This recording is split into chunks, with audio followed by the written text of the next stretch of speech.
A Miran cube stood outside the shimmering glass tower in the heart of Lagos, her heart pounding as bright city lights reflected off the building like 1,000 tiny stars. At 26, she had spent years chasing a dream that often felt impossible, launching her own cybersecurity company. Jobs had come and gone, investors had ignored her emails, and more than once she had eaten instant noodles just to save enough money for software licenses. But tonight felt different. This meeting could change everything. Inside the skyscraper waited Kweku Mensah, a powerful Ghanaian tech investor and the man she once loved back in college. Back then he was charming, brilliant, and full of plans for the future. Now he was one of Africa's youngest millionaires. Amira had spent days preparing her pitch, rehearsing every line until it played in her head like a song. Her palms were sweaty, but her eyes burned with hope as the elevator doors opened onto the marble lobby. A private assistant led her to Kweku's office, a space of gold accents and Lagos skyline views. For a heartbeat, their eyes met, the ghost of their past flickering in the silence. But instead of warmth, Kweku's smile was sharp and cold. He barely listened as she introduced herself. Then, with a mocking laugh, he said, "Beggar dreams don't belong in my empire," and slammed the heavy glass door in her face. The sound echoed like a gunshot. Amira stood frozen, cheeks burning, humiliation clawing at her chest. But beneath the sting, a quiet fire sparked. She whispered to herself, so low only she could hear, "This is not the end." That night, Lagos glowed like a galaxy outside Amira's tiny apartment window. Traffic hummed below, neon lights flickered across the streets, and somewhere in the distance, music floated from a rooftop party. But inside her room, everything felt silent and heavy. The sting of Kweku's cruel words still pressed against her chest. She replayed the scene over and over, the smirk on his face, the sound of the door slamming, the way he called her dreams beggar. Her hands trembled as she shut her laptop and leaned back in her chair. For a moment, she let the tears slide down. Her father would have hated to see her like this.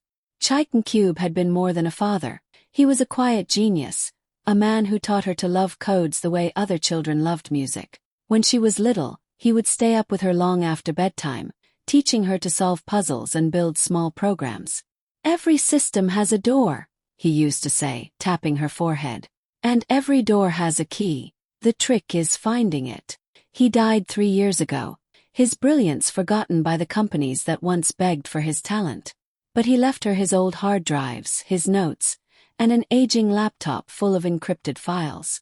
On impulse, Amira opened the dusty silver laptop she hadn't touched in months.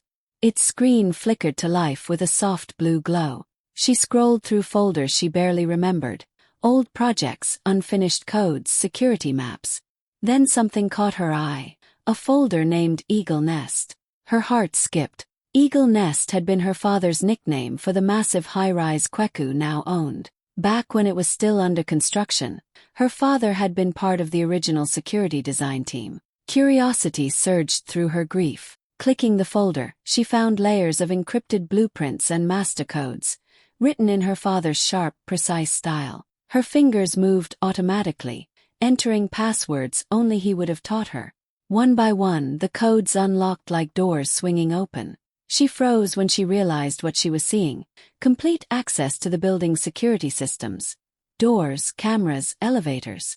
Her father had left the master key hidden in plain sight. Her heart pounded so loudly she could hear it over the city noise.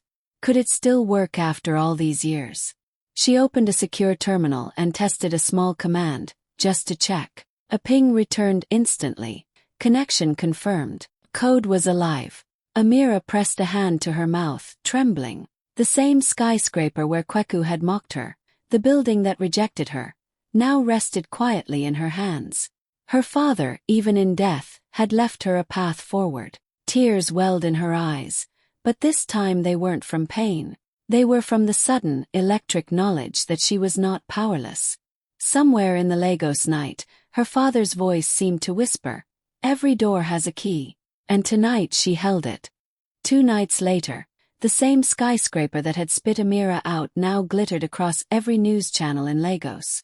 The Eagle Nest Tower rose like a blade of glass against the night sky, its lights glowing gold and silver. Inside, Kweku Mensa was hosting the biggest tech gala of the year, a private gathering of Africa's richest investors, streamed live to millions. Social media buzzed with hashtags, videos, and gossip. On her old laptop, Amira sat cross-legged on her bed, staring at the live stream. Her tiny apartment felt even smaller as the camera swept across crystal chandeliers, designer suits, and champagne glasses sparkling like stars. The sight burned, but she couldn't look away. Kweku appeared on the screen, wearing a charcoal suit that shimmered under the lights. He moved with the easy confidence of a man who thought he owned the world. "Tonight," he announced to the crowd, "we unveil a partnership that will change African tech forever." His smooth voice filled the room through her speakers. Investors clapped, women in glittering gowns smiled, and journalists typed furiously. Amira's chest tightened. Only days ago, she had stood outside that very building, humiliated and dismissed. Now the man who mocked her beggar dreams was being celebrated as a genius. She should have closed the stream and saved herself the pain. But something in her refused to look away. As she watched, her trained eyes caught something most people would miss. A flicker in the building's internal security feed displayed on one of the giant background screens. The camera view stuttered for a second, the signal lagging before smoothing out. Seconds later, another feed flickered in a different corner of the display. To the crowd, it was nothing. To a cybersecurity expert like Amira, it was a red flag. Her mind sharpened. Those flickers weren't random.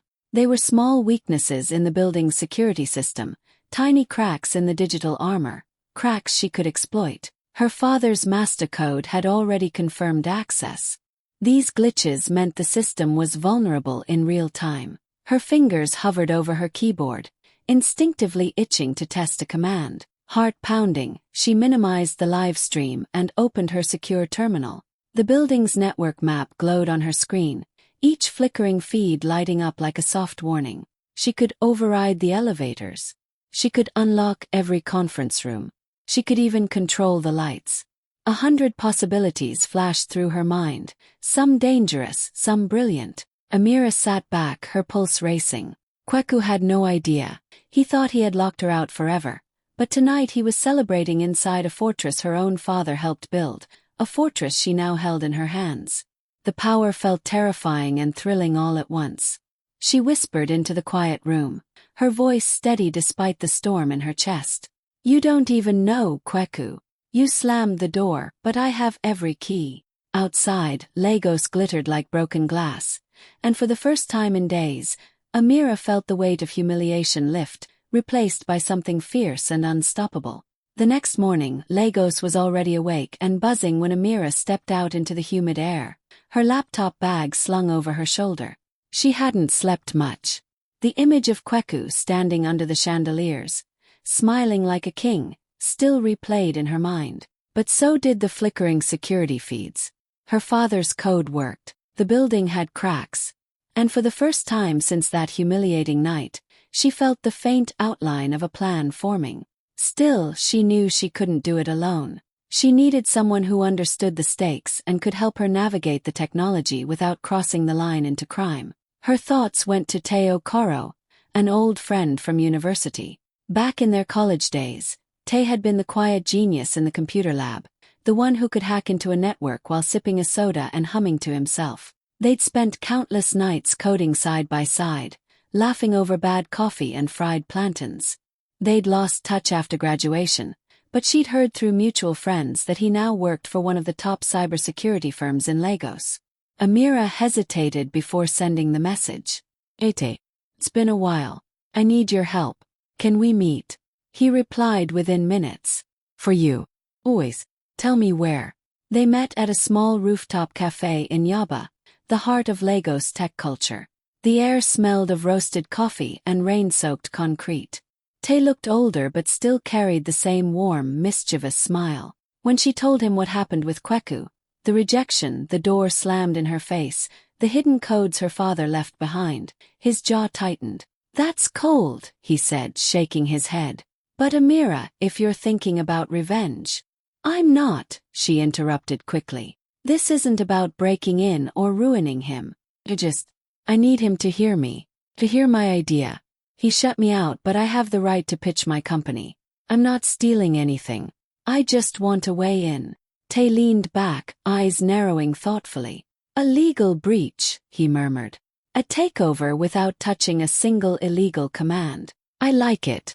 They spent hours sketching out possibilities. Tay offered access to advanced penetration testing tools from his firm, perfectly legal, designed to expose weaknesses without causing damage. Together they built a plan as daring as it was brilliant. During the investor gala, Amira would trigger a controlled series of system alerts, glitches dramatic enough to draw attention but harmless to the building. At the right moment, she would appear inside the conference hall, not as an intruder, but as a professional demonstrating a revolutionary cybersecurity product. Tay grinned as the pieces came together. He won't know what hit him, he said. Amira felt a spark of hope flare in her chest. For the first time since Kweku slammed that door, she wasn't just reacting, she was leading. This wasn't revenge. This was her chance to turn humiliation into power. And with Tay by her side, she finally had an ally in the shadows. The night of the gala arrived like a storm of glitter and noise. From her small apartment across the city, Amira could see the Eagle Nest Tower shining like a crown against the Lagos sky. Cars lined the streets below it, headlights streaking like comets as wealthy investors, media personalities, and top tech leaders poured into the building Kweku had claimed as his empire. Inside, the marble lobby gleamed under golden lights, and the top floors hummed with music and the soft clink of champagne glasses.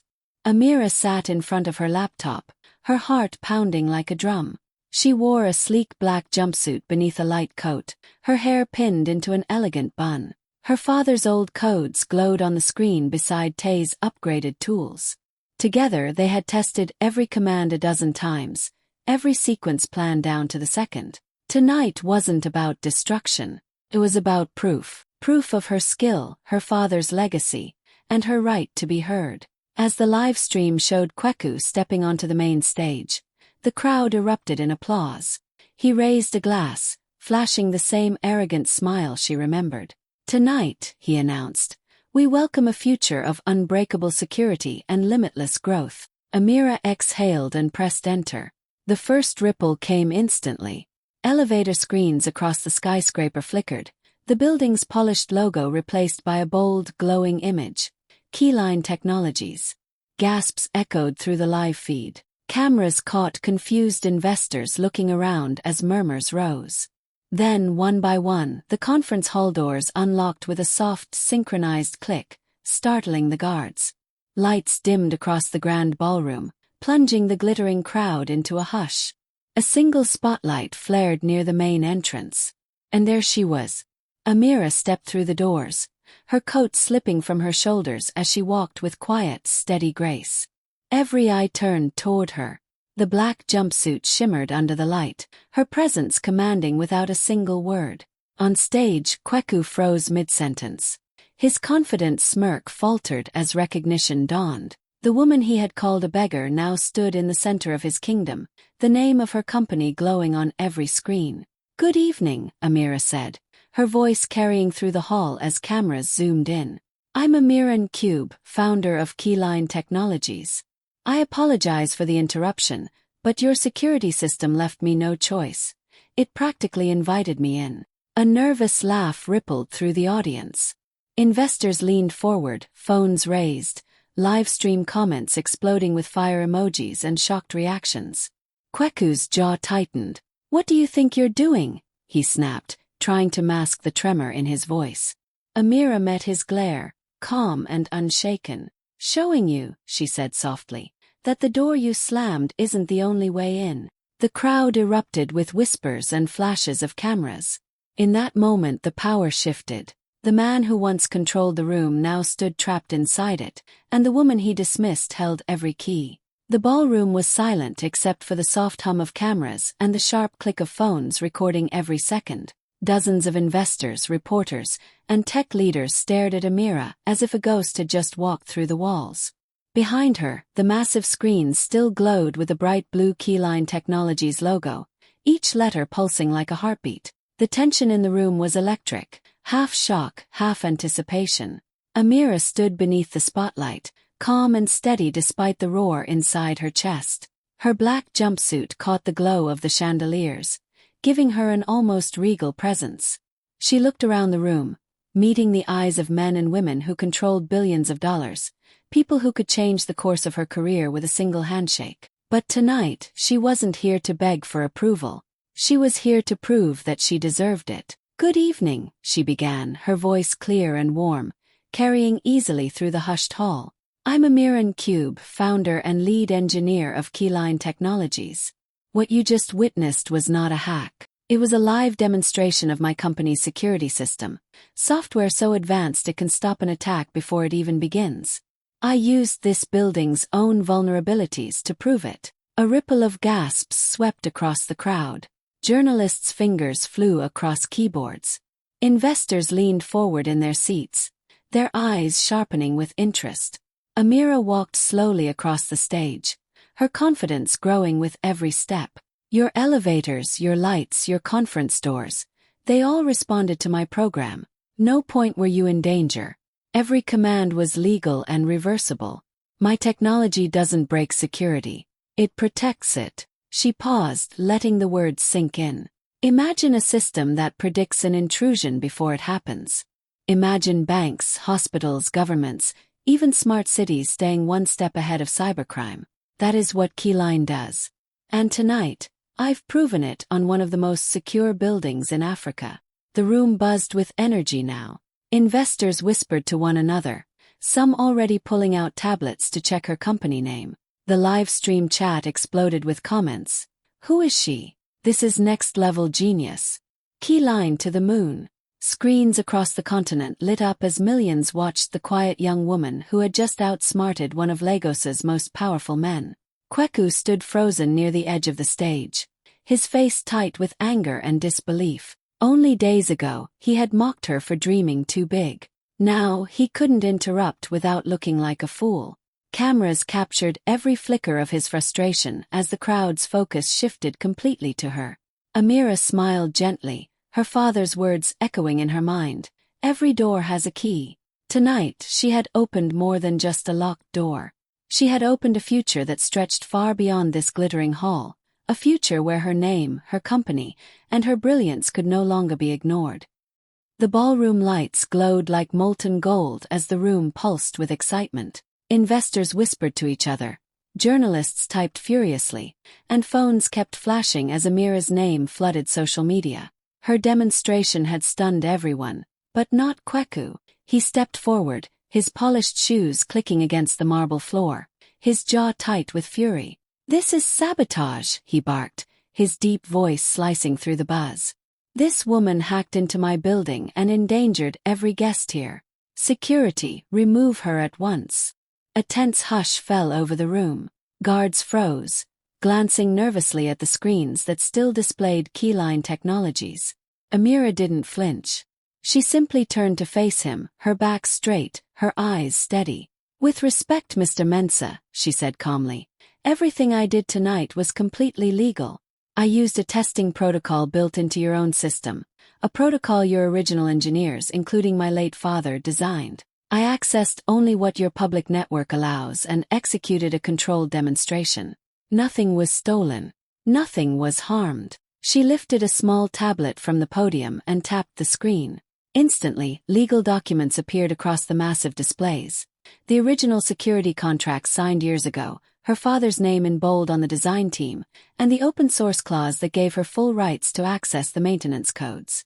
Gasps rippled through the crowd as Amira's calm voice continued. "These codes were never private. They were created as part of the building's fail-safe system. I simply showed you how fragile your so-called unbreakable security really is, and how my company can protect it." Investors shifted in their seats, murmuring to each other. Several leaned toward the stage, eyes sparkling with curiosity rather than fear. A woman in a bright coral dress raised her hand, ignoring Kweku entirely. "Miss Cube, how does your predictive algorithm handle large-scale data breaches?" she asked, her voice eager. Amira smiled, warmth breaking through her composure. "Our algorithm identifies patterns of suspicious behavior before a breach occurs," she explained, answering as if Kweku no longer existed. More questions followed, about partnerships, patents, potential funding rounds. The room, once Kweku's kingdom, now revolved entirely around Amira.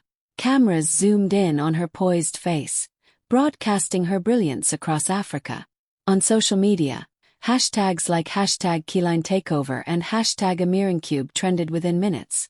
Kweku tried again, his voice cracking under the weight of panic. "Don't be fooled," he shouted. "This is a stunt. She's nothing but..." But his words were drowned out by the clicking of cameras and the sharp voices of investors. "Mr. Mensah," one man interrupted sharply, "if her system can expose your building this easily, perhaps you should be asking her for help, not shouting at her." Laughter rippled through the audience. Kweku's face drained of color. The man who once slammed a door in Amira's face now stood cornered on his own stage, powerless as the crowd's admiration for her brilliance drowned out his anger. His empire, built on arrogance, was cracking in real time, and everyone could see it. The room buzzed like a live wire. Investors whispered excitedly, their eyes fixed on Amira as she stood beneath the glowing Keyline Technologies logo. Phones streamed the moment to millions across Africa, every second of tension captured and shared. Kweku lingered near the edge of the stage, his confident posture gone. The same man who had laughed at her beggar dreams now looked like he was standing on shaky ground. Amira took a breath, steady but sharp, letting the silence stretch until every ear leaned closer. "Ladies and gentlemen," she said, her voice smooth but commanding, "what happened tonight was not an accident. It was a test.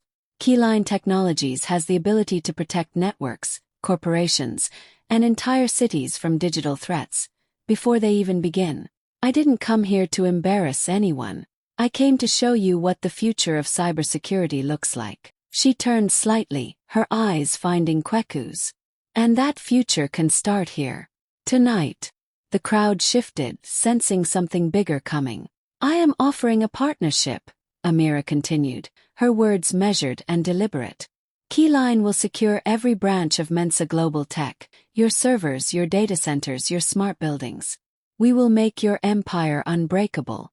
But there are conditions." The room went still. Investors leaned forward. Cameras zoomed in. "My company will remain fully independent," she said firmly. "Keyline sets the protocols. Keyline owns the patents. Mensah Global will license our technology under a long-term contract, but control stays with us. No buyouts. No silent takeovers. Total transparency, or no deal." The audience erupted with a low murmur of approval. Some investors even clapped. The terms were bold, almost unthinkable, yet brilliant. This was not a plea for help. It was a declaration of power. Kweku's face darkened. "You can't be serious," he said, his voice cracking with disbelief. "You come into my building, hijack my event, and now you want to dictate terms?" Amira didn't flinch. "No," she replied calmly. "I came into a building my father helped design. I demonstrated a product your own team failed to secure. And I'm not dictating. I'm offering. You can refuse, of course. But every investor here, and every viewer across Africa, has now seen what Keyline can do. If you pass, someone else will sign the deal before sunrise." The room broke into applause. Journalists shouted questions. Investors called out encouragement. "Take the deal," someone yelled from the back. "Don't be a fool," another added, laughter rippling through the crowd. Kweku opened his mouth, but no words came. He looked around at the eager faces, the cameras, the glowing screens, all of them no longer his to command. The door he once slammed in her face was now wide open, but he was the one struggling to stay inside the room she owned. Amira smiled faintly, her voice cutting through the noise like a key turning in a lock. "The choice is yours, Mr. Mensah. But understand this. Keyline doesn't knock twice." The deal was signed before the night was over. Investors crowded around Amira, shaking her hand, offering cards, and promising funding that only hours earlier had felt like a distant dream. Cameras flashed from every angle, catching her calm smile as she signed the final document with a flourish. Keyline Technologies was no longer an idea on her laptop. It was now backed by millions in global funding and a partnership that would make headlines around the world. Kweku stood a few feet away, silent and stiff, his once commanding presence reduced to a shadow. The man who had mocked her was now forced to watch as investors congratulated her and journalists clamored for interviews. Amira felt no urge to gloat. Power wasn't about humiliation, it was about proving that the door he had slammed wasn't the end of her story. When the final papers were secured and the last investor handshake complete, Amira walked toward the tall glass doors of the skyscraper. Outside, a sea of flashing lights and eager voices waited.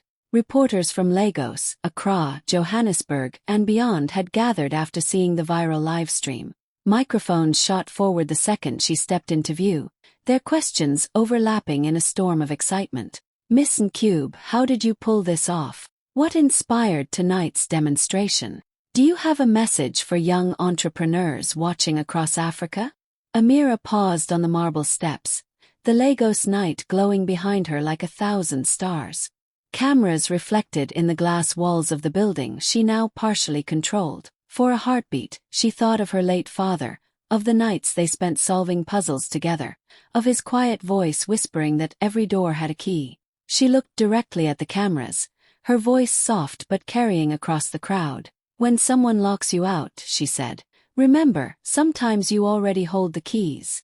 The reporters froze for half a second, then the air erupted with cheers and a storm of camera flashes. Phones around the world lit up as her quote began to spread. Within minutes, hashtags like #HoldTheKeys and #AmiraNcube dominated social media. Young entrepreneurs shared the clip with captions like "Dream louder," "Break no laws," "Open every door." Politicians tweeted it. Celebrities repeated it. News anchors called it the line of the year. As Amira descended the steps, people in the crowd reached out just to touch her hand. Some were students clutching notebooks.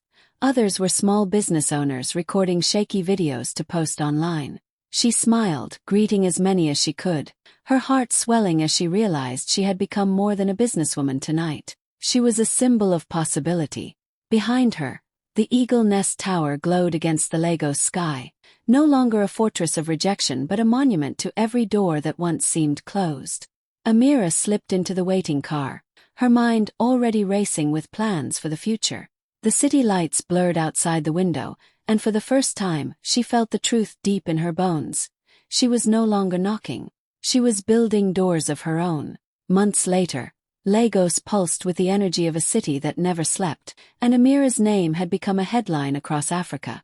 Keyline Technologies, once a quiet dream on her laptop, was now a powerhouse operating in more than 10 countries. Governments, banks, hospitals, and global corporations trusted her company's cybersecurity systems to protect their most valuable data. Investors called her a genius. Journalists called her the Queen of Code. But Amira only smiled whenever she heard the titles. What mattered most was the lives being changed behind the numbers. With her first major profits, she launched the Keyline Girls in Tech Scholarship, funding full education for young African girls who dreamed of working in technology but lacked the resources. Every week, she received letters from students in Nairobi, Accra, Cape Town, and small towns she had never even heard of, girls who wrote about how her program gave them a chance to dream bigger than their surroundings. Each message felt like a quiet victory, proof that success was more than wealth. One warm night, Amira returned to the very skyscraper where Kweku had once slammed the door in her face. Now, the building's security team welcomed her with respect. Standing on the rooftop, she gazed across the glittering Lagos skyline. The city lights stretched like a field of stars, each one a reminder of the doors she had once feared were closed forever. The wind carried the sounds of car horns and late-night music, but inside she felt a deep, calm silence. Amira smiled, thinking of her father's words. Every door has a key. Tonight she finally understood. Every locked door, every rejection, every challenge had led her here, to the top where she was no longer knocking. She was building an empire of her own.